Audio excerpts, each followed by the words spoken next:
뭐 5-28식은 5-27식 다 구해졌으면 그냥 바로 구할 수 있는 겁니다. 한번 봅시다.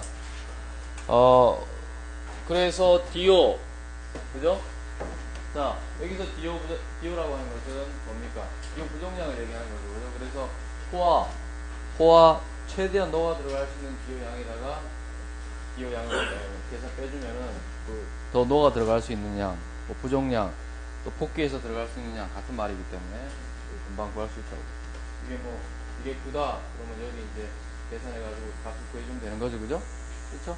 네, 그래서 지난 시간에 26에서 27이 나오는 식, 그죠? 26에서 27이 나오는 식을 갖다가 다 유도를 부족해요. 그래서 여기 좀 색깔 표시되어 있지만 DT식, 이게 D입니다. D. 부정량 거꾸로 얘기하면 그만큼 더 녹아 들어갈 수 있는 양이란 말이잖아요, 그지? 그렇죠? 부족하기 때문에. 그래서 그 부정량은 그 온도에서 최대한 녹을 수 있는 포화 용존산소량에다가 그 현재 그 지점에서의 지금 녹아있는 용존산소량을 빼주면은 DO 부정량, 즉 더 녹아 들어갈 수 있는 DO량이 계산이 된다. 됐죠? 자, 이걸 갖다가 다른 말로 스트리터 펠프스의 탄소 옥시전 포화곡선 이렇게도 얘기하고 그냥 옥시전 세그 커브 이렇게도 얘기해요. 자, 됐고 그 다음 여기 밑에 그림을 보자. 뭐 식을 세워가지고 유도를 했는데 그럼 그림으로서 한번 더 쉽게 이해를 해보자. 자, 그림 5-15 보면은 자, 스트리터 펠프스의 옥시전 세그 커브 나옵니다. 그림이 나오면은 항상 X축, Y축, 그죠? 봐야 되겠죠? X축은 뭐지? 자, 두 개입니다. distance, 거리로 나타낼 수도 있고 그 다음에 타임으로 나타낼 수도 있고. 그래서 distance일 때는 X, 변수를 X로 썼고 time일 때는 time에 T를 썼습니다. T. 그리고 여기 보면 책에 보면 C라고 되어 있잖아요. 그죠? C가 뭐냐면은 C 이제 크리티컬 포인트 앞에 C 따가지고 있습니다. 크리티컬 포인트는 임계점 이런 뜻이지, 그지? 임계점. 자, 그리고 Y축은 자, 디졸브 옥시전 해가지고 용존산소 농도, DO 농도. 자, 그러면 자, 어떤 하천에 오염물질이 자, 시작 들어갔다. 아니면 그냥 오염물질이 들어가 있는 하천이 이제 처음 시작하는 거야. 그럼 시작하면 어떻게 돼? DO의 어떤 그런 프로파일을 보면은 자, 처음에 이만큼 있는데 그게 이제 흘러가면서 유기물질들이 미생물에 의해서 분해가 되겠죠. 즉, 다른 말로 하면 자정작용이 일어나겠지, 그지? 자정작용이 일어난다고. 그럼 자정작용이 일어나면서 뭐가 소비돼? 물속에 있는 용존산소를 소비하겠죠. 그러니까 처음에는 이만큼 있다가 시간이 지나면서 쭉 그 오염물질들이 분해될 때까지 DO가 쭉 감소하는 거야. 그죠? 그래서 감소해서 그 물속의 오염물질이 이제 거의 다 없어졌어. 그럼 DO 농도는 더 이상 감소 안 하겠죠. 그죠? 그래서 오염물질이 다 없어지고 나서부터 어떻게 됩니까? 다시 그 하천에 그 물속에 DO 농도가 이렇게 증가해서 올라간다. 알겠죠? 네. 그러니까 옆에서 어떤 것들이 뭐 들어온다 그런 거 생각하지 말고 그냥 약간 오염된 오염물질이 있는데 그게 시간이 지나면서 그 용존산소의 프로파일이 어떻게 되는가 그걸 나타내는 게 바로 이거야. 그러면은 쭉 내려가다가 이제 오염물질이 다 분해돼 없어져.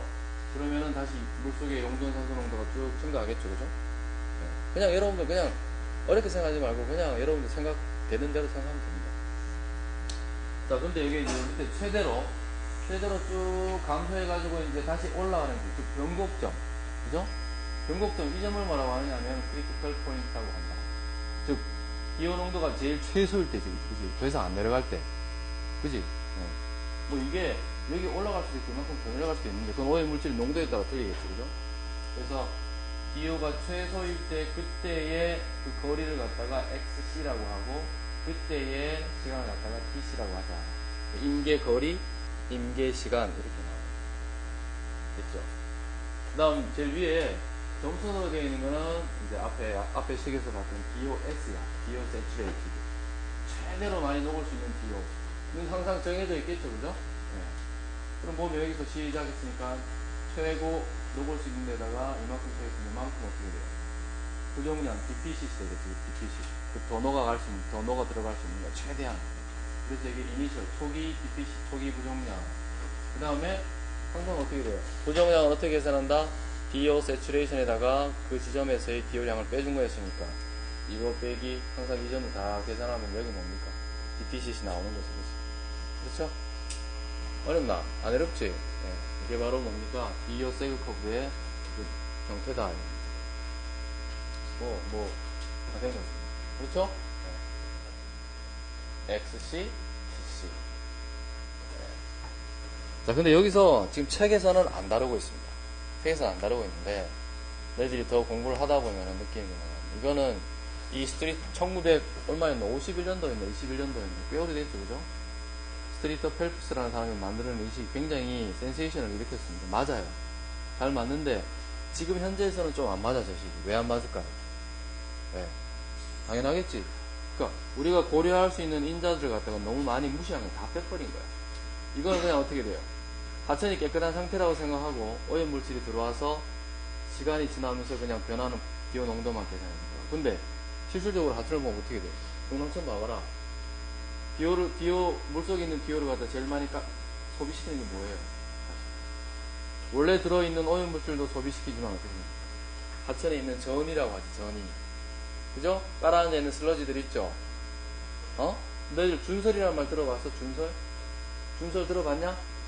준설이라는 말 안 들어봤어? 대답이 없어. 야, 준설은 예를 들어서 호수가, 그지? 이렇게 있잖아. 이건 점에 태어났을 때 호수야. 시간이 지나면 어떻게 돼? 이 안에 어떤 모래라든지 여러 가지 슬러지라든지 더러운 것들이 막 퇴적되겠지. 그래서 호수가 점점 이렇게 최적이 줄어듭니다. 시간이 지나면. 그렇죠? 그래서 이렇게 쌓인 것들을 갖다가 코올리는 작업을 준설이라고 하는 거야. 그리고 이 코올린 이런 것들을 뭐라고 그래요? 준설 슬러지, 혹은 준설 토, 준설 오니 이런 말들을 많이 쓴다. 알겠어? 그러니까 이런 것들이, 그죠? 찌꺼기들이 꽉 쌓여있으니까 그 쌓인 찌꺼기에서 어떻게 돼요? 그것들이 막 분해가 되겠죠. 그죠? 그리고 그 안까지는 햇빛이 들어가지도 않고, 또 햇빛이 안 들어가니까 이게 어떻게 돼? 얘기했던 현기 상태가 되는, 현기 상태. 산소가 없는 상태가 되는 거예요. 소위 말해서 그 준설토가 막 썩기 시작하는 거죠. 썩으면서 산소를 소모한다. 알겠습니까? 그래서 처음에는 스트리터 펠프스가 제안했던 이 커브가 대충 맞는 줄 알았는데, 시간이 지나다 보니까 어떻게 돼요? 스트리터 펠프스에서 제일 큰 약점은 뭐냐? 밑에 있는 하천의 바닥에 있는, 혹은 호수의 바닥에 있는 그런 전이들에 의한 산소 소비는 전혀 고려하지 않았다는 것이 문제점으로 지적이 되고 있습니다. 알겠습니까? 그래서 여기 이퀘이션에다가, 그지? 이거 뭐야? 그러니까 제포기, 탈산소 뭐 그런 것만 했는데 여기다가 어떻게 됩니까? 하천의 어떤 전이에 의한 소비, 그죠? 이거 갖다 하나 더 집어넣어주면 되는 거예요. 그래서 그걸 갖다가 뭐라고 하냐? 책이 없는 거예요, 여러분. 없는 거지만, 이게 뭐 맞다, 이것만 외워서는 안 되는 거죠. 이거는 옛날에 공무원 시험에, 혹은 다른 시험에, 고시에 많이 나왔던 거고, 지금은 어떻게 돼요? 이게 맞지 않는 거예요. 이게 반드시 고려가 돼야 됩니다. SOD가 뭐야? BOD는 Biochemical Oxygen Demand, COD는 Chemical Oxygen Demand. 됐지, 그지? 이건 뭐고? 이거는 세디먼트가 바닥에 깔아앉은 그런 슬러지더라, 이거 더러운 것들. 세디먼트 옥시전 디맨드. 알겠습니까? 세디먼트 옥시전 디맨드를 고려해줘야 될 겁니다. 문제점이다. 그죠? 그것까지 여러분들 알아두면 더 금상첨화지. 야, 디오 세그 커브가 맞아? 문제점 없어? 그러면, 예, 맞는데요. 선생님들이 아무리 얘기 안 했는데, 이러면 면접에서 떨어지는 거죠. 부산공사 면접에서. 그죠? 응? 책이 안 나옵니다. 책만 해서는 안 되는 거죠. 책은 기본적으로 알고, 그 다음에 여러분들이 플러스, 업그레이드 해야 됩니다. 문제점 뭐냐? 이거 고려 안 해준 겁니다. 그래서 사실은 DO의 프로파일이 이렇게 제대로 안 나옵니다. 그죠? 지금 무슨 말이냐? 시간이 감소해가지고 확 올라가지 않는다. 계속 전이가 소비하기 때문에 내려갔다가 계속 내려갈 수도 있고, 내려갔다가 약간 올라갔다가 그냥 계속 편 상태로 갈 수도 있고. 알겠습니까? 알았지? 내 얘기 해줬대? 굉장히 중요한 얘기인 거예요. 자, 그렇지만 이제 기본적인 건 알아야 되기 때문에 여기에다가 탄소의 시간에 따른 산소의 농도의 변화량은 여기다가 SOD를 고려해줘야 된다. 알겠죠? 네. 수질 관리하는 사람들은 저런 걸 많이 합니다. 호수 수질 관리하는 그런 연구자들. 그죠? 네. 자, 가자. 자, 그 다음 넘어가고, 그 다음에 이제 아까 시간이 지남에 따라서 DO 농도가 최소로 되는 지점이 뭐라고? 임계 지점. 최소로 되는 시간이 임계 시간이라고 했지? 그거 구하는 거야, 이제. 그래서 30, 31, 32는 거기에 대한 식입니다. 그래서 그냥 보자고. 여러분 S 이꼬르 VT 알죠? 그죠? 자, 거리는 뭐고? 속도 곱하기 시간이다. 그러니까 거리가 XI다. 속도가 U잖아. 물의 속도 T잖아. 똑같지, 그지? 그거고. 자, 그래, X는 distance downstream, 그러니까 파리로 쭉 흘러간 거리. 그 다음 U는 하천의 유속, 스트림 스피드. 그 다음에 T는 경과된 시간. 입니다. 그래서 아까 5-27식에다가 X 이꼬르 UT라는 식을 이용해서 그럼 T는 어떻게 되노? T는 여기서 이제 U분의 X가 되잖아, 그죠? 이거 대신 집어넣어 준 겁니다, 다. 5-27식에다가.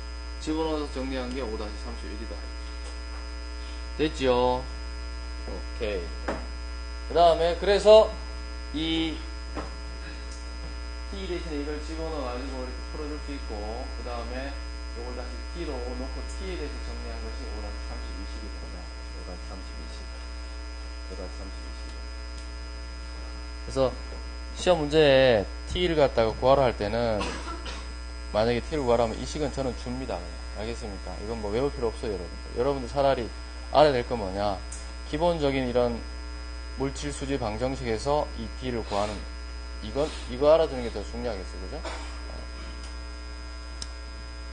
자, 넘어갑시다. 자, 넘어가고.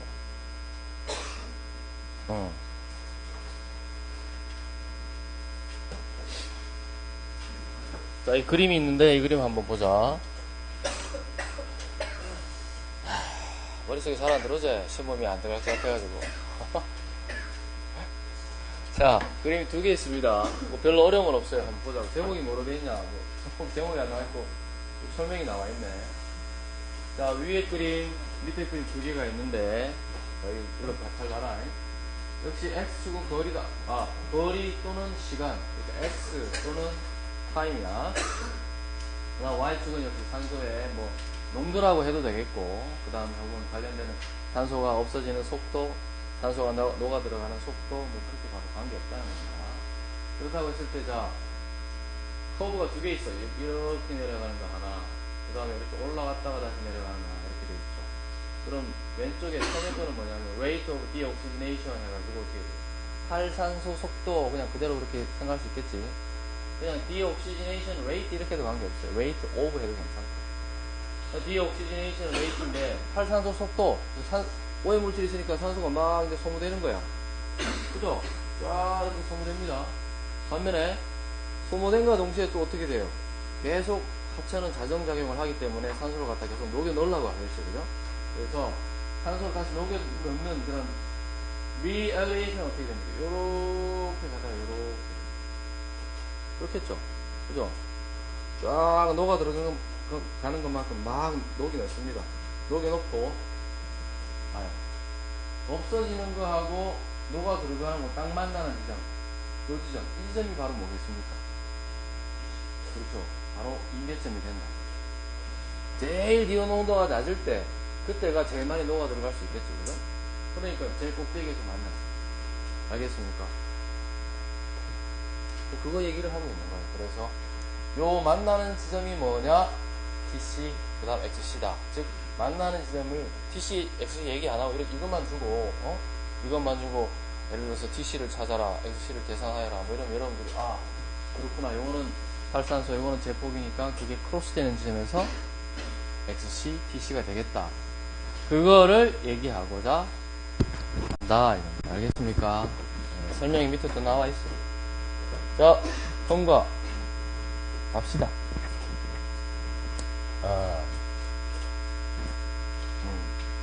자, 그 다음 이거도 설명 간단히 하고 넘어가시죠.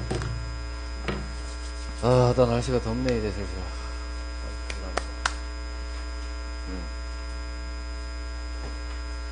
자, 역시 이것도 뭐 비스무리하게 생겼다, 그죠? 자, X축은 distance, Y축은 용존산소. 그래서 점선으로 된 거는 포화 농도, 포화 디오 농도. 그죠? 그래서 이제 미니멈, 미니멈 acceptable DO. 그러니까 최소 이 정도는 돼야 된다, 이거죠. 디오 농도가 이 정도는 돼야 하천이나 호수에 물고기들이 둥둥 안 떠오르고 그냥 살아간다, 이겁니다. 꾹 참고. 근데 디오 농도가 이거 이하로 내려가면 어떻게 돼요?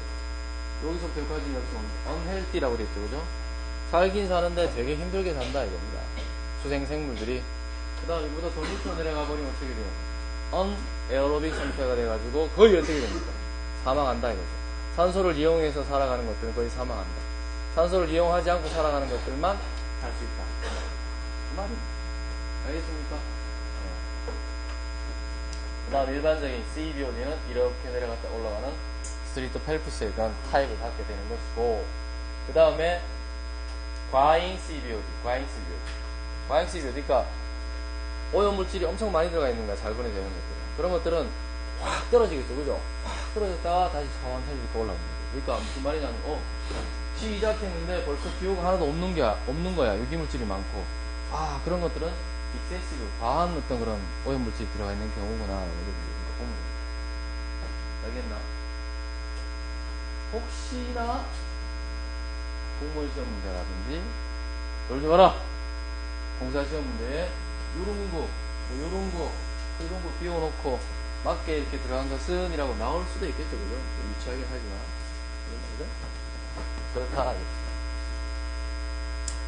자, 그 다음에 이거는 뭐야? 아, DO는 어떻게 되냐? 온도가 낮을수록 어떻게 되냐? 차가울수록 더 용존 산소 농도가 더 높습니다. 알겠습니까? 차가울수록 더 잘 녹아 들어간다. 그러나 어떻게 됩니까? 미생물이 활동하기에는 찬 게 좋아, 뜨거운 게 좋아? 아, 뜨거운 게 아니라 따뜻한 게 좋아. 따뜻한 게 좋은 거야. 똑같은 거야, 사람은. 알겠습니까? 여러분들 겨울 되면은 추운 날은 잘 안 돌아다니지? 그지? 더운 여름에 맨날 저기 다 놀러 가고 하잖아. 똑같습니다. 더워야지 밖으로 나오죠. 추우면은 전부 다 어떻게 하노? 방콕이지, 그냥? 똑같은 거예요, 미생물도. 똑같습니다, 여러분들.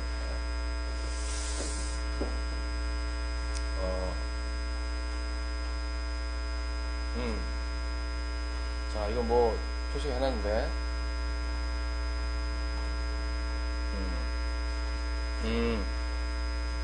아, 이건 그 말입니다. 자, 이렇게 설명해 놓은 건데, 그러면 도대체, 호수, 호소, 뭐 레이크라든지 레저버, 그런 데서 디오 농도는 그럼 어떻게 되느냐, 하루 중에 말이야. 다이어널 프로파일, 다이어널 베리에이션 한번 보자, 이거지. 일과 하루 동안 있잖아, 변화가 어떻게 되는 거야.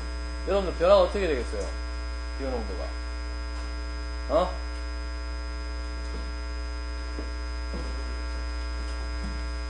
디오가 떨어져? 또 떨어지기만 할까? 응? 디오 농도가 어떻게 됩니까? 이러면 뭐 떨어지거나 올라가거나 변화 없거나 세 개 중에 하나겠죠. 근데 하루 종일이니까 어떻게 됩니까, 여러분들? 포커스가 낮에 하고 밤에 하고 어떻게 될 것인가? 그렇게 얘기해 줘야 되겠죠. 낮에는 어떻게 돼요? 디오 농도가. 너희들 생각에. 떨어진다고 생각합니다. 오케이. 올라간다? 디오 농도. 낮에. 아, 올라간다? 자, 일단 주로 이제 컨디션에 따라 조금 틀리겠지만 정답은 없습니다. 예를 들어서 조류가 있는 경우 없는 경우 있겠죠, 그죠? 그렇죠? 근데 여러분 광합성 같은 거 좀 생각하면 돼요. 자, 나무가 있다. 그럼 광합성을 해가지고 낮에는 산소를 내죠. 낮에는 올라갑니다. 알겠습니까? 호수도 이제 그렇게 볼 수도 있는 거죠, 그죠? 네. 근데 조류가 있는 경우가 없는 경우 틀린 거예요. 또 온도에 따라서도 틀린 겁니다. 알겠습니까? 그렇죠? 조류가 있는 경우에는 생각해봐. 조류가 있는 경우에 낮에 이렇게 광합성을 하잖아요. 그러면 조류가 이제 산소를 갖다 내놓을 수도 있겠죠. 그죠? 근데 또 예를 들어서 온도가 많이 높은 경우에는 어떻게 돼요? 온도가 낮은 경우보다 녹아 들어갈 수 있는 용존산소 농도가 낮죠. 낮으니까 또 모르죠, 그죠? 그러니까 온도에 따라 틀리고 그 호수에 살고 있는 어떤 그런 LG, 조류의 어떤 농도에 따라 틀리지만 그냥 그런 것들이 없다고 생각했을 때는 어떻게 됩니까? 또 계절에 따라 좀 틀리겠죠. 봄, 여름, 가을, 겨울, 그죠? 근데 광합성을 생각하면 된다. 그렇게 얘기하고 싶습니다. 알겠습니까? 자, 그 말에 대해서 쏘는 겁니다. 알겠습니까? 그래서 LG가 있을 경우에 없을 경우에 이제 설명을 쭉 해놓은 건데, LG가 있는 경우에는 어떻게 돼요? 낮에 LG들이 대사활동을 하면서 산소를 내놓습니다. 알겠습니까? 또 밤에는 LG들이 어떻게 돼요? 산소를 소모하고 이상한 산소를 내기 때문에 용존산소가 소모될 수가 있다. 그런 것들 여기서 얘기하고. 자, 쭉 가서, 자, 그 다음에 이제 레이크하고 레저버에 대한 어떤 워터 퀄리티가 나오는데 한번 또 그냥 넘어가고 한번 얘기를 합시다. 여기도 얘기할 게 많죠? 책 몇 페이지가 되나? 책 220페이지에 목이 아파서 살살 얘기해. 자, Controlling Factors in Eutrophication 이래가지고 부용영화에 있어서의 어떤 그런 조절 인자, 그죠? 그런 컨트롤할 수 있는 팩터들 거기에 대해서 나옵니다. 자, 부용영화 내가 누차 자꾸 얘기하지만 부용영화는 중요하다, 그죠? 하천의 수질에, 호수의 수질에 굉장히 큰 영향을 미친다. 그러면 하천과 호수에서 주로 나타나는 것은 우리가 뭐라고 합니까? 녹조라고 얘기하죠, 그죠? 바다에서 주로 나타나는 조류는 뭐라고 하노? 적조라고 합니다. 틀립니다. 알겠습니까? 그러니까 소금기가 있는 데서 자라는 조류하고 소금기가 없는 데서 자라는 조류하고는 그 종류가 틀리다. 됐죠? 그러면은 하천에서는 조류가 많이 번성하면은 좋지 않죠. 왜? 일단 조류가 생기면서 물속에 있는 용존산소를 소모할 수가 있고 많이. 또 조류가 뒤덮임으로 인해 가지고 햇볕이 들어가는 걸 차단을 합니다. 그렇죠? 그래서 밑에 조류로 덮인 호수의 밑에 생태계를 갖다 확 바꿔버리기 때문에 안 좋다 이거죠. 여러 가지 어떤 복합적인 그런 현상은 나오지만 일반적으로 얘기해서 조류가 많이 생기면 하천의 수질은 안 좋아지더라 라는 걸 우리가 알고 있는 거죠. 그렇죠? 그러니까 4대강에서 녹조가 생겼다고 난리치고 하는 거죠. 그죠? 수질이 좋으면 뭐하러 얘기하겠어요? 수질이 안 좋으니까 그렇게 얘기하는 겁니다. 알겠습니까? 좀 더 그럼 구체적으로 우리가 공학자들이기 때문에 어떤 것들이 영향을 미치는가? 어떤 것들이 조류의 성장에 영향을 미치는가? 자, 물속에는 조류의 성장에 영향을 미치는 중요한 두 가지가 있다고 했습니다. 질소하고 인. 됐죠? 그럼 질소하고 인이 두 가지가 있는데 질소는 어떤 종류가 있다고 얘기를 했습니다. 인은 내가 얘기 안 했죠. 그죠? 인은 얘기 안 했습니다. 인도 근데 거의 비슷해요. 인도 하나 얘기해 줄까? 자, 질소는 내가 네 가지라고 했지. 뭐라고 했노? 아는 사람 있나? 너희들 복습하고 예습 하나도 안 하지? 응? 맨날 어려운 것만 하고 유체역학 이런 것만 하고. 또 유기질소 그래. 또 그게 암모니아 그래. 또 맞았다. 또 아질산성 질소 그래. 하나 남았다. 그래. 질산성 질소 잘하네. 네 개다. 그죠? 인은 어떻게 될까? 인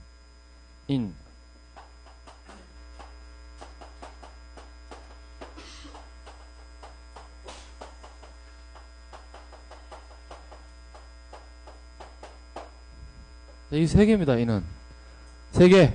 크게 얘기해서 중화비는 뭐냐? 이거는 폴리피라고 하고 폴리피.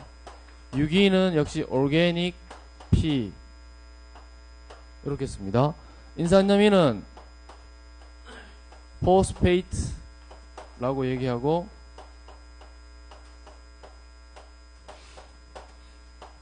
이렇게 포스페이트라고 얘기하고 PO4 3- 형태를 띤 PO4의 마이너스 3가 형태를 띤 인이다 이렇게 얘기하는 거죠. 그죠? 됐나? 이거야 중합인 유기인 알겠습니까? 네.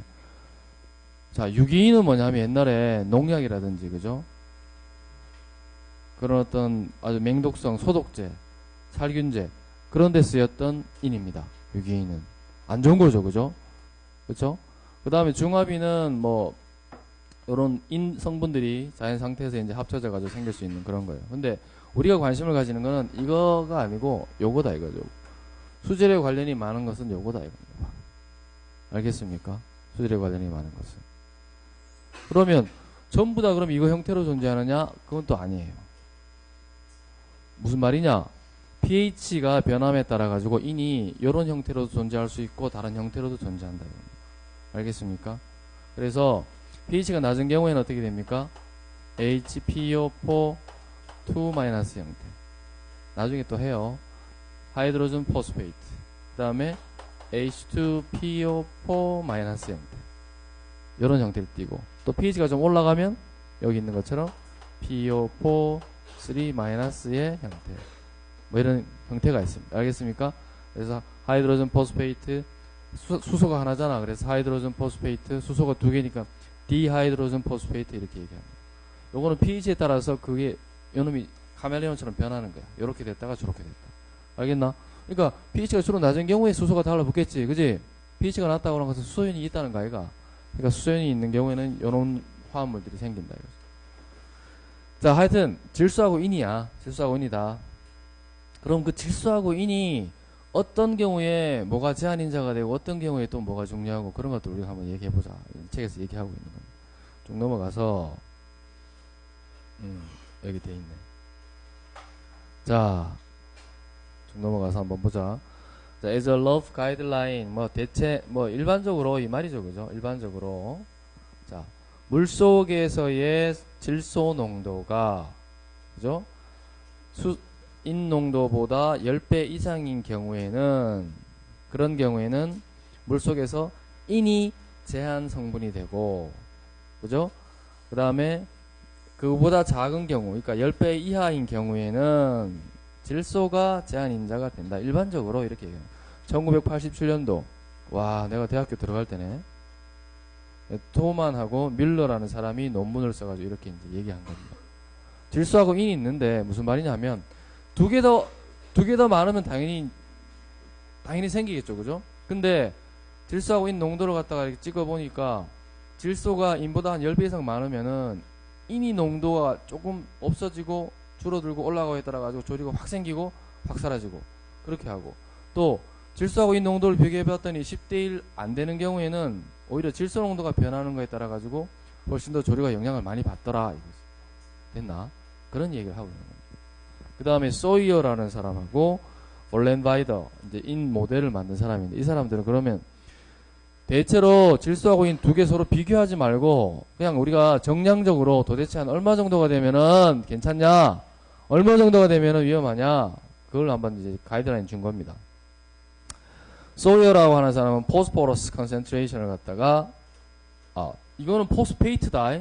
포스포러스는 뭐고, 그럼 포스포러스는 그냥 인이야. 포스포러스. RUS. 요거는 그냥 이건 인을 P 이렇게 쓰는 겁니다. 그러니까 이런 걸 다 통틀어 가지고 뭐라고 하노? 인이라고 하지. 이거 통틀어 가지고 인. 그죠? 알겠지? 질소도 4가지 있었지. 그거 다 통틀어서 뭐라고 해? 토탈 나이트로존 이렇게 얘기하잖아. 이것도 마찬가지죠. 이걸 통틀어서 다 이렇게 해. 자, 그게 인이 in excess of 0.015 0.015. 야, 너무 작지? 0.015 mg per liter를 초과하는 경우에, 그리고 질소가 0.3 ppm을 초과하면 어떻게 돼요?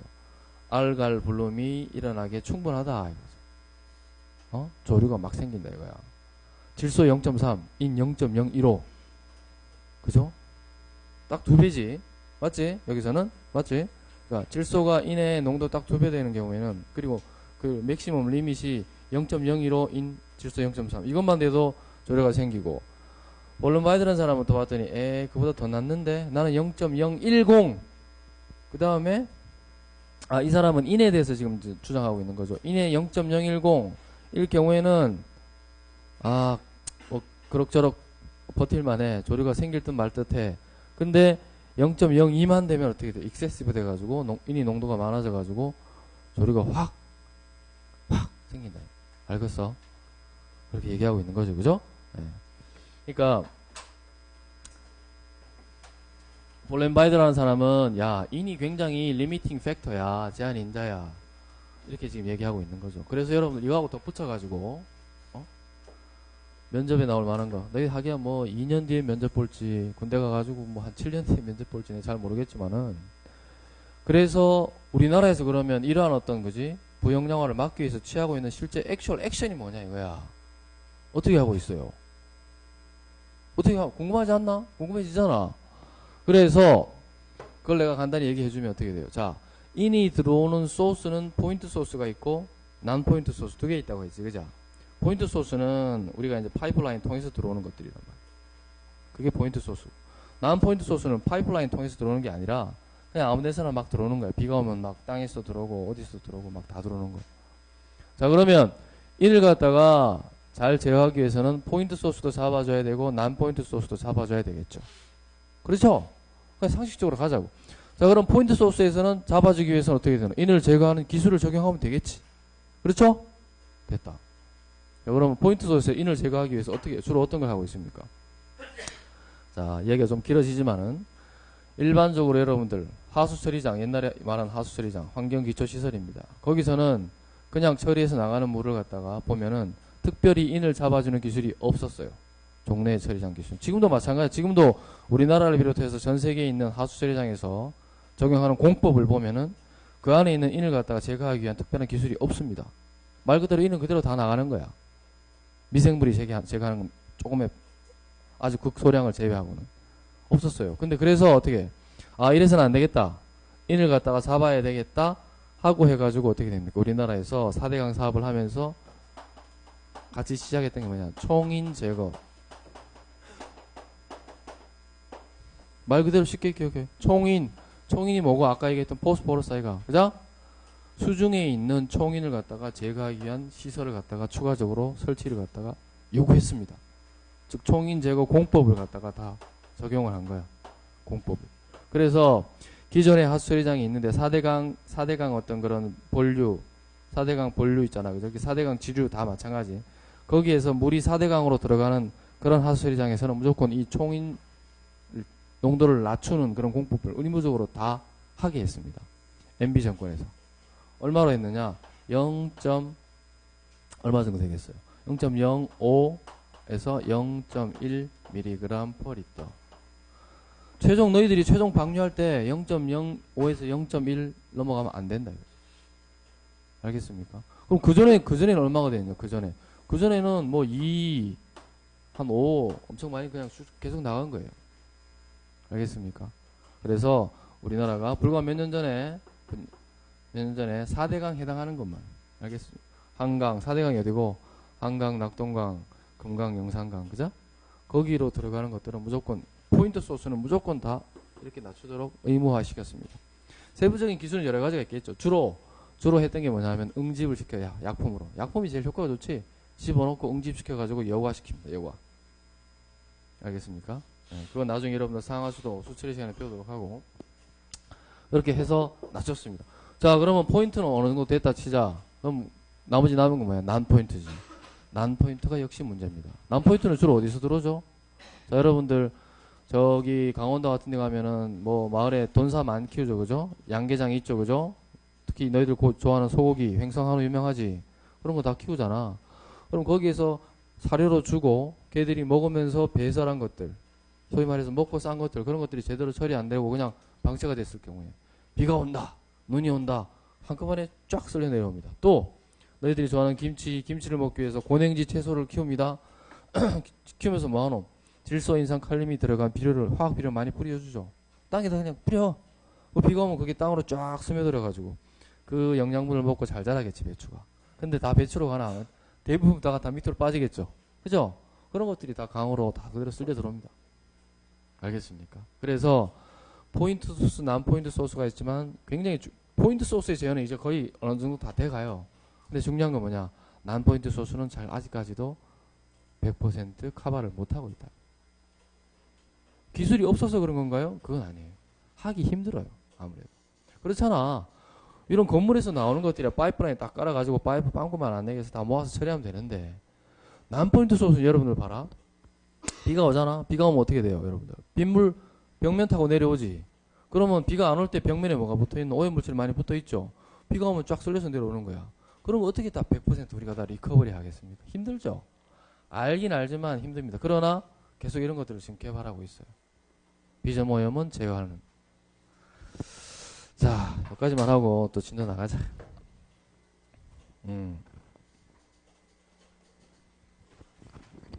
자, 이해했습니까? 자, 그 다음에 자, 여기 보면은 매스 밸런스 같은 그림이 하나 딱 나오는데 여러분들 뭐 특별히 어렵게 생각하지 마세요.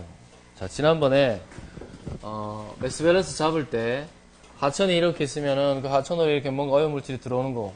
그래서 걔들이 거기서 막 믹싱이 된다. 믹싱이 되었을 때 어떤 그런 믹싱 되고 난 후에 농도 어떻게 되겠냐. 그거 내가 설명해줬죠? 간단한 매스 밸런스 그 식이에요. 근데 여기서 얘기하는 것은 뭐냐면 특별히 인에 대해서 얘기하고 있습니다. 인에 대해서. 자, 일단 요 그림을 봐. 요 그림을 보자고.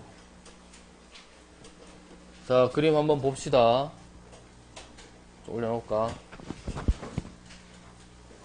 자, 이 그림에 대해서, 이 그림을 주고, 그자? 시험 문제 낼 때, 자, 인에 대한 매스 밸런스를 잡으시오.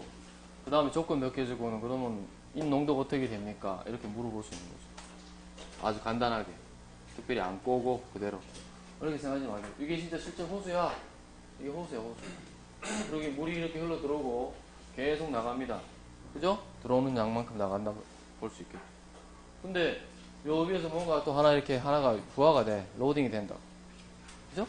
뭐 여러 개 로딩 될 수도 있는데 하나만 그려놓은 거지. 그랬을 때에 인의 어떤 그런 밸런스, 인의 매스 밸런스 어떻게 되느냐 잡아보라. 인이 일출돼서 나갈 수도 있고 또 인은 어떻게 됩니까? 여기 하나는 세틀링 가라앉는다 이겁니다. 입자들이 쭉 물에 들어오면 그게 100% 다 안 쓸려 나가고 어떻게 돼요? 아까 얘기했듯이 슬러지로 전이로 퇴적되겠죠, 그죠? 가라앉겠지?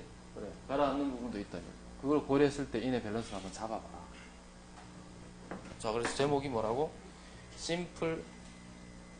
A simple phosphorus 모델이다. 간단한, 이게 답이에요, 이거 답. 알겠습니까? 요거. 한번 봐. 자, 그림을 보고 심플 포스포러스 모델 한번 잡아보자. 자, 일단 그림 봐라. 내가 그냥 물어볼게. 복잡하게 생각해서. 이 호수로 들어오는 게 뭐야? 몇 개 있노? 들어오는 게 몇 군데 있어? 두 군데밖에 없잖아. 하나는 원래대로 유입되는 거. 하나는 뭐가 되노? 파이프라인 통해서 들어오는 거. 두 군데지. 그럼 나가는 거는? 나가는 건 몇 군데야? 인이 빠져나가는 거는? 인이 빠져나가는 거. 인이 들어오는 건 두 군데지. 인이 빠져나가는 거는?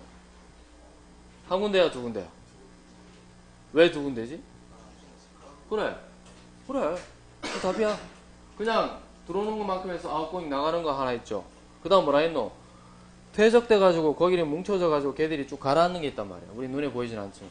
알겠습니까? 그래서 그 이야기한 게 지금 세틀링이라고 한 거야. 이거야. 됐지? 그래. 들어오는 거 두 개, 인 나가는 거 두 개라고. 그럼 매스 밸런스 어떻게 잡아? 들어오는 거 두 개지. 하나는 뭐야? 첫 번째 Q라는 거 하고 CM 하나 들어오지. 또 들어오는 건 뭡니까? 잘 모르겠는데 S라는 거 하나 있지. 그럼 나가는 건 뭐고? 나가는 거는 Q, C. 그래. Q로는 하나 있고 그 C. 또 나가는 건 뭐 하나 있어요. 가라앉는 거지, 그지? 가라앉는 건 어떻게 됩니까? 자, 여기서 A하고 끝에 농도가 C다. 자, 그러면 속도하고 똑같습니다. Settling velocity, settling rate. 속도는 어떻게 되나, 속도는 어떻게 됩니까? 여기 나오죠? VS 곱하기 A 곱하기 C다. 왜? 잘 봐. 자, 이게 지금 QC면 이것도 뭔가 QC가 돼 있겠지, 그지?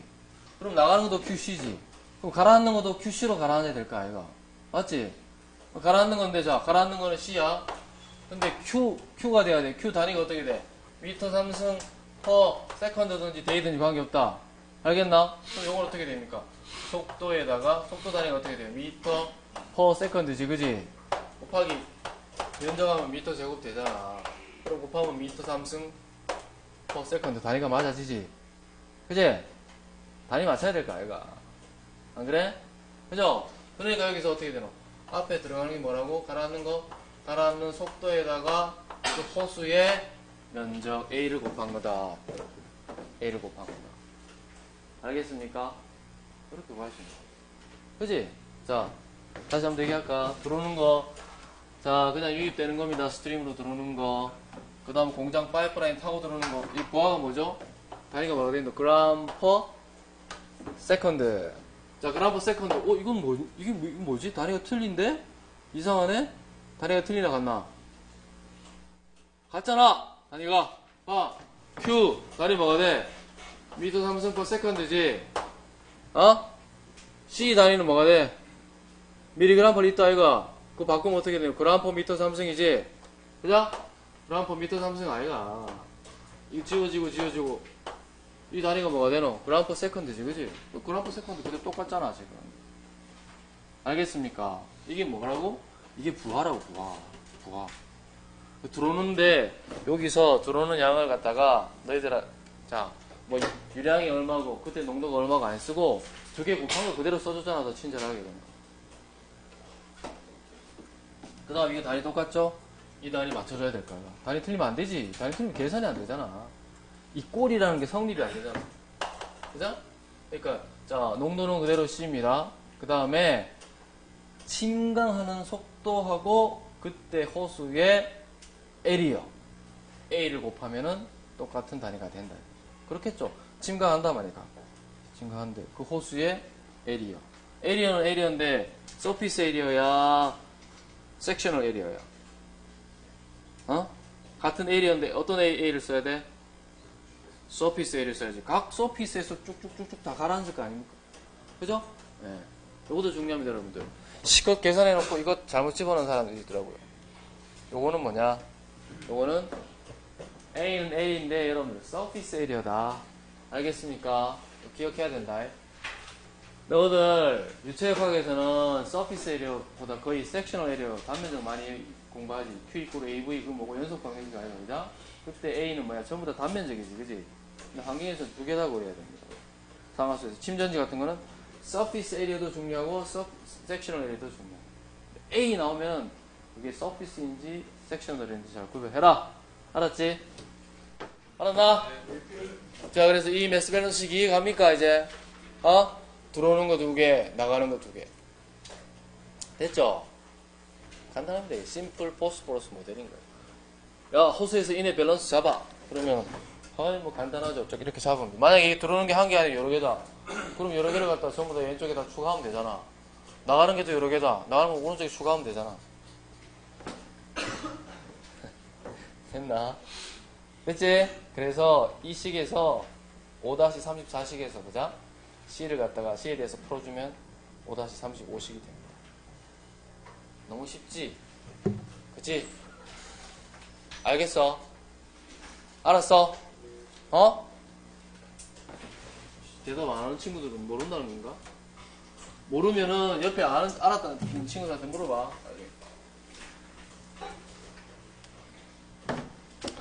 자, 그래서 well mixed lake phosphorus mass balance. 자, 이 그림을 보고 너희들이 한번 잡아봐. 나중에 이 그림을 보고 야, C mass balance 잡아라. 자, Q의 단위 이해됐고 C의 단위 이해됐고 S라는 게 뭐지? 왜 그램 퍼 세컨드지? S는 뭡니까? 유량하고 농도가 벌써 계산이 된 거다. 그 다음 나가는 거 단위 이해됐고 요거로 끝나는 게 아니라 어떻게 돼? 이 에리어 A라는 서피스 에리어 A라는 데서 다 가라앉는 거야. 이렇게 가라앉는 세틀링도 고려해야 된다. 인이 제거되는 거. 그러면 교수님 뭐 증발하는 거 없습니까? 있기는 있겠죠. 근데 그런 건 너무 작으니까 무시하자. 지하수로 침투하는 거 있기는 있지. 물고기가 잡아먹고 뭐 도망가는 것도 있겠지. 근데 그런 건 작은 건 무시하고 우리가 일반적으로 생각했을 때 매스 밸런스만 잡아주면 된다. 이거. 알겠습니까? 목 아파. 모르기만 해봐라. 이렇게 목 아프게 설명했는데 틀리기만 해봐라. 시험에 낸다는 얘기는 아니고. 자, 하나 더 하자.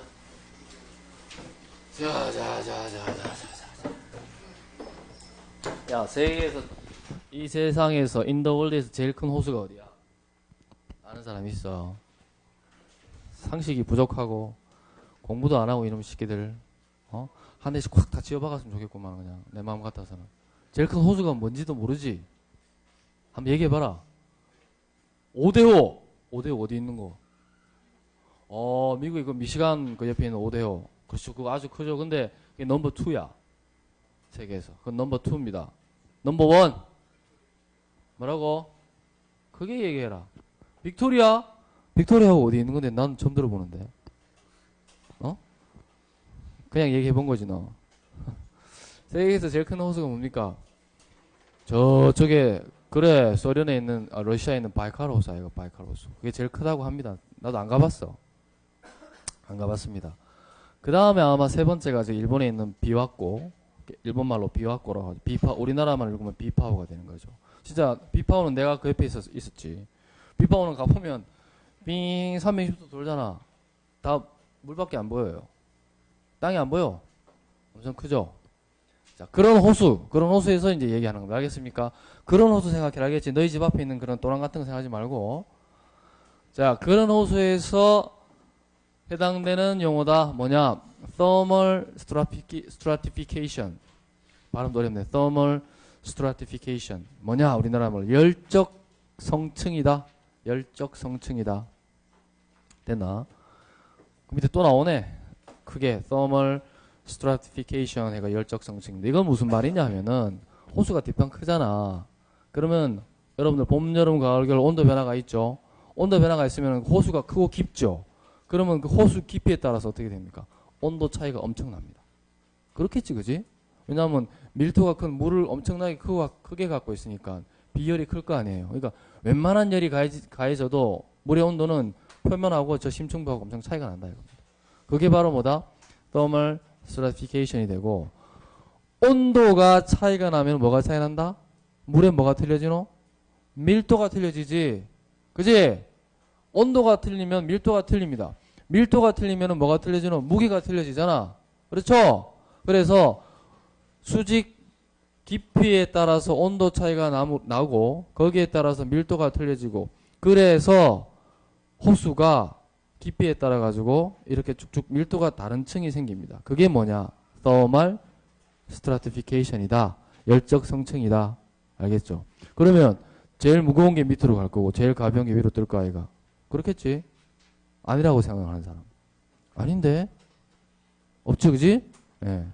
당연합니다. 여러 개가 있으면 어떻게 되냐? 무거운 게 제일 밑에 먼저 가라앉고 그 다음 제일 가벼운 게 위로 올라갈 거 아이가? 그거죠. 그리고 물은 온도에 따라서 밀도가 틀리다. 이게 포인트가 되는 겁니다. 그럼 자, 물은 알고 있다시피 어떤 때 몇 도씨에서 제일 밀도가 크노? 그래, 4도씨. 0도씨가 아니야, 4도씨. 4도씨이기 때문에 굉장히 좋은 거죠, 그죠? 엄청난 이펙트가 있습니다. 영향이. 물고기들이 다 살고 다 사는 거죠. 자, 여기 이제 그림이 나오는 거예요. 그래서 템퍼러처가 있고 4도씨일 때 물은 밀도가 제일 맥시멈이다. 렐러티브 덴시티가 상대적으로 제일 크다 이거야. 4도씨일 때. 그렇죠? 그 다음에 어떻게 돼요? 오히려 0도, 얼음은 언제 얼어? 0도씨부터 얼지, 그지? 그러니까 0도씨일 때는 오히려 밀도가 더 4도씨보다 작은 거예요. 그러니까 어떻게 되나, 이 사람들아? 얼음이 물에 집어넣으면 가라앉나 뜨나? 뜨는 거죠. 그죠? 뜹니다. 가라앉으면 큰일 나겠지? 생각해봐라. 얼었는데 물보다 무거워서 가라앉아버려. 그럼 어떻게 돼? 잘 놀고 있던 물고기들 한순간에 다 가버리겠지, 그지? 끼어가지고. 그죠? 이게 바로 좋아합니다, 좋아. 이렇게 만들어 놨기 때문에 얼음이 생겨도 물고기들이 잘 살 수 있는 거죠. 자, 그래서 밑에 있는 그림인데, 봐라. 요거 보고. 요거. 뭐냐. 자, 열적 성층입니다. 뭐냐. 큰 호수에서 겨울과 여름에 어떤 그런 성층이 생기고, 거기에 따른 수직 단면도를 보여주는 겁니다. 자, 이게 바이칼 호수다. 5대5야. 봐. 저 밑에는 어떻게 돼요? 위에보다 밀도가 훨씬 더 큽니다. 이 층을 뭐라고 하느냐? 하이퍼림니언. 이렇게 합니다. 하이퍼림니언. 뭐 수온 약층 뭐 이렇게 있는데 영어로 그냥 외워두세요. 하이퍼림니언. 그 다음이 뭡니까? 서머클라임. 그 다음 제일 위에가 에필림니언. 이렇게 세 가지로 나옵니다. 바이칼호 이상이야. 5대5 이상. 알겠지? 깊은 데서만 일어나는 겁니다. 얕은 데서는 온도가 차이 별로 안 나올 거 아니야. 걔들은 안 일어나죠. 자, 이렇게 일어나는데 문제는 뭐냐? 요걸 잘 보라고. 자, 이제 이게 바이칼 호수가 있고, 여기 이제 오른쪽에 그림을 또 그렸어. 근데 오른쪽은 뭐냐? 자, X축은 템퍼러처. Y축은 뭐지? 뎁스야. 호수의 뎁스겠지. 그지? 자, 그러면 뎁스가 깊어짐에 따라서 온도가 어떻게 변하는지, 요거는 전부 다 온도의 프로파일입니다. 온도의 프로파일. 됐죠? 자, 그럼 봅시다. 겨울에 한번 보자고. 겨울에. 겨울은 춥지? 러시아가 엄청 춥잖아. 진짜 춥죠? 예. 캐나다 같은 데 저 가면 춥거든. 엄청 추워요. 그래서 여러분들 그 왜 유튜브 같은 거 한번 봤나? 뜨거운 물 끓여가지고 휙 뿌리는데 확 뿌리면서 갑자기 얼음이 눈보라돼가 확 날아가고 하는 거. 봤지? 예, 진짜 춥습니다. 거기는 진짜 추워요. 거기는 개별 차 안에 겨울에 차를 두고 밤새 우리는 잘 때 차에다가 히터 안 틀어놓으면 차들이 다 얼어버립니다. 시동이 안 걸려요. 신기하지, 그죠? 지구상에 희한한 데가 많죠. 나중에 다 한번 살아보세요, 가서. 자, 겨울이 돼가지고 이제 표면이 추워. 당연히 추우니까 온도는 당연히 4도씨보다 낮아지겠죠, 그죠? 그렇죠? 근데 깊이가 깊어지면 질수록 어떻게 됩니까? 온도가 조금씩 증가하다가 이제 거의 비슷해진다. 겨울이에요, 겨울. 이해가 가죠? 됐지, 그지? 4도씨를 기준으로 했을 때 밑에가 4도씨다. 제일 무거울 거 아니야. 제일 무거운 게 밑에 있을 거고. 그 다음 표면으로 올라가면 올라갈수록 이렇게 될 거다. 뭐 쭉 가다가 이렇게 될 수도 있겠고, 약간 뭐 이렇게 될 수도 있겠고, 그죠? 하여튼 그렇게 된다 이거야. 자, 그럼 이제 겨울이 지나가지고 어떻게 됩니까? 봄이 되고 여름이 되고 가을이 된다라고 생각을 해보라고. 자, 이제 이거는 윈터 프로파일이야. 그 다음에 여름을 봅시다. 여름이 나와있죠. 여름이 됐어. 여름이 되면 어떻게 돼요? 또 뜨겁죠? 덥죠? 더우니까 또 위에가 어떻게 돼요? 온도가 훨씬 더 올라갈 거란 말이에요. 윗부분이. 그렇죠? 그 다음에 밑으로 갈수록 어떻게 되나? 시원해지지. 시원해집니다. 4도씨까지는 안 가도 위에보다는 훨씬 더 시원한 물들이 밑에 있다 이겁니다. 그렇죠? 그러니까 온도가 올라가면 갈수록 밀도는 낮아지니까 4도씨 기준으로. 4도씨 기준으로. 그죠? 그렇죠? 그러니까 뜨거운 거는 온도가 뜨거운 거는 당연히 밀도가 낮아서 호수의 윗부분에 위치할 것이다. 또 밑으로 갈수록 온도가 낮아지기 때문에 밀도가 무거워져서 밑부분에 위치할 것이다. 이제 이해됐지? 됐나? 그죠? 요거 여러분들 잘 기억해야 됩니다. 요거 온도에 따라서 뎁스에 따라서 그 윈터하고 썸머의 프로파일을 한번 그려봐라. 혹은 그거 그린 거에 맞는 게 뭐냐? 그럼 여러분들이 찾아낼 수 있어야 되는 거예요. 이거 그냥 가만히 천천히 생각해보면 되잖아. 알겠나? 잔잔히 생각해보면 됩니다. 당연히 표면에서는 겨울에서는 왼쪽, 여름에서는 오른쪽 가 있고, 요렇게 여름은 요렇게 내려가고 겨울은 요렇게 내려온다 이거죠. 근데 그걸 내가 얘기하려는 게 아니라 잘 말해. 봄에는 그럼 어떻게 돼? 자, 겨울 지나서 봄으로 가. 봄으로 가서 여름을 간다 이거야. 그러면 프로파일이 어떻게 돼요? 위에 부분이 점점점 쫙 일로 당겨갈 것이고 밑에 부분도 이렇게 올라가겠죠. 그죠? 그렇죠? 그래 안 그래요? 그러면 자, 겨울에는 위에 부분들이 4도씨보다 낮았어. 근데 봄이 되고 여름이 되면서 어떻게 됩니까? 빠르게 이쪽으로 막 진행이 되겠죠. 그렇죠? 그지? 그럼 어느 순간 4도씨보다 낮았던 것들이 4도씨를 거쳐간단 말이야. 거쳐가겠죠. 그죠? 4도씨를 거쳐갈 것이고 밑에 것들도 이게 점점점 오른쪽으로 조금씩 이동하겠지. 그지? 위에는 빨리 이동하고 밑에는 조금씩 점점점 오른쪽으로 이동할 거 아니야. 봄과 여름이 되었을 때. 자, 그랬을 때 어떻게 되노? 생각해봐. 봄이 되니까 어떻게 되노? 위에가 4도씨가 돼 있고 밑에는 5도씨, 6도씨가 된단 말이야. 됐나? 그렇죠? 봄에서 딱 여름으로 가려고 할 때. 맞지? 그러면 4도씨일 때 밀도가 제일 크잖아. 5, 6도보다 크잖아. 그럼 위에 게 더 무겁지? 밑에 게 더 가볍죠? 그럼 물은 어떻게 돼? 호수가 어떻게 돼? 한번 뒤집어지는 거야. 한번 슥, 천천히 슥 뒤집어집니다. 알겠습니까? 그렇잖아요. 이해됐어? 그야, 뒤집어지는 걸 뭐라고 하느냐? 여기 책에 나온다? 어디 있을 거야? 턴오버. 턴오버라고 합니다. 턴오버. 여기 있네. 오버턴. 여기는 오버턴이라고 써놨네. 오버턴이라고 해도 되고, 턴오버라고 하기도 합니다. 알겠습니까? 자, 그걸 뭐라고 하죠? 턴오버를 뭐라고 하느냐? 턴오버. 혹은 오버턴. 우리나라 말로 전도. 뒤집어진다. 됐어요? 그렇겠죠? 그 프로파일 잘 보라고. 뒤집어진단 말이야. 그러니까 봄에 한번 뒤집어질 것이고 또 여름이 되어가지고 겨울로 갈 때 가을에도 한번 뒤집어집니다. 알겠습니까? 그렇겠죠, 그죠? 네, 그래서 봄하고 가을에 한 번씩 뒤집어진다. 턴오버 현상이 일어난다. 그럼 턴오버가 뭐가 왜 중요한데? 뭐 꼭 그거 알아야 되나? 환경에서 중요하죠. 왜? 여러분들 밑에 뭐가 찌꺼기가 많이 깔려 있다고 그랬죠. 그죠? 깔려 있는데 그게 슥 뒤집어지면서 물만 도는 것이 아니라 어떻게 돼요? 소위 말해서 우리가 흙탕물 한번 확 일으키는 거야. 흙탕물을. 알겠습니까? 그러니까 밑에 가라앉아 있던 그런 오염 물질들이 다시 위로 확 떠오르면서 수질이 나빠진다. 언제? 봄하고 가을에 나빠진다. 오히려 여름, 겨울이 더 낫다. 수질이. 가라앉아 있어요. 가만히 정체되어 있으니까 물이. 알겠습니까? 그걸 얘기하고자 하는 겁니다. 환경에서는. 그래서 큰 호수에서는 턴오버 현상이 봄하고 가을에 일어나고 그때 환경오염이 심화된다. 알았지? 그거 얘기하는 겁니다. 됐나?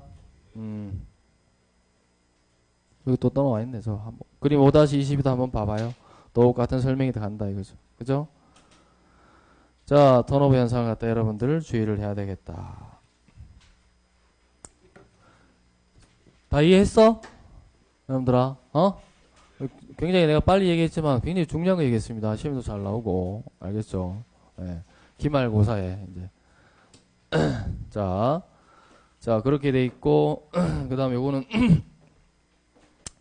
지금 몇 시고? 6분.